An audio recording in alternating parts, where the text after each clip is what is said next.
smo kar vedeli, da bo dober glas, da se bo pa vrtel nekaj časa, pa ne, to pa sigurno ne. Da mogoče leto, 2 ali 3, več pa ne.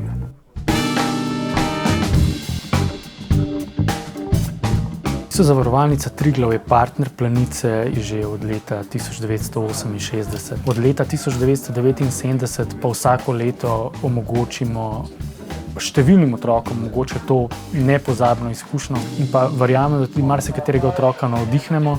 Marsikdo od njih se mogoče prav zaradi tega začel ukvarjati s skoki in mogoče vstal in tudi danes še skače in nas razveseljuje s svojimi rezultati.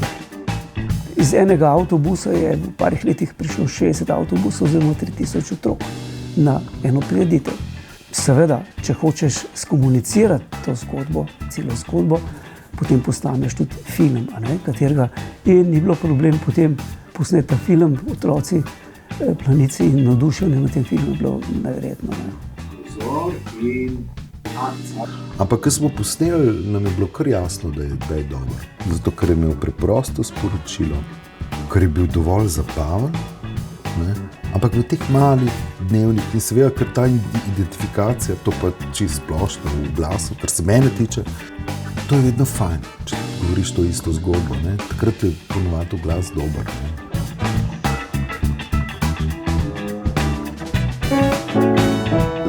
Sem dosti pozno videl sliko, tako da sem si že prej ustvaril neko idejo in se mi zazdelo, da mora biti struktura v bistvu tako, kot je struktura skoka. To je za let, potem je let in telemark. In zlata medalja. Ja, mislim, da je glasba zelo, zelo pomembna zato, ker je tako catchy. Mislim, da ima veliko vlogo v reklami. Planica je letalnica, kjer tradicionalno padajo rekordi in ta oglas je svojevrsten rekorder s temi 23 leti v etru. Če en oglas v etru drži 23 let, to pomeni, da so ga ljudje sprejeli. In če so ga sprejeli, to pomeni, da je ta oglas postal del pop kulture. Oglas, ki ima tako močno povezavo z nekim dogodkom, z nekim pomembnim, za Slovence zelo pomembnim dogodkom, ne bo lahko spreminjati. Tako da v bistvu smo se zavedali tega, da bo glas prej ali slej treba nekako nadgraditi, posneti na novo, kakorkoli. Ko je agencija prišla do nas letos z novim predlogom, ki je bil pa vezan tudi na neko prelomnico, ki se letos v Planici zgodi, in to je, da letos prvič v Planici letijo tudi dekleta, se nam je zdelo, to je to.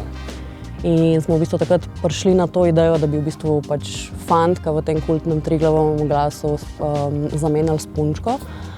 Ampak, da kaj tazga narediš, rabiš ful dober razlog.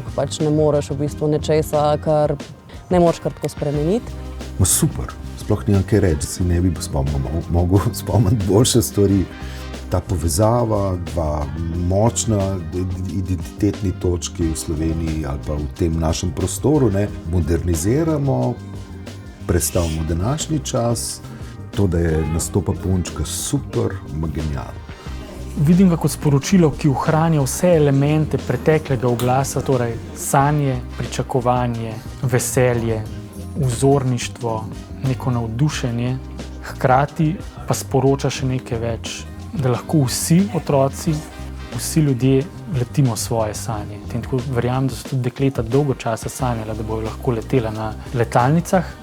V bistvu mi smo s tem oglasom hoteli pokloniti temu zgodovinskemu trenutku, kar se bo zgodil letos, se pravi ženske prvič na planiški letalnici.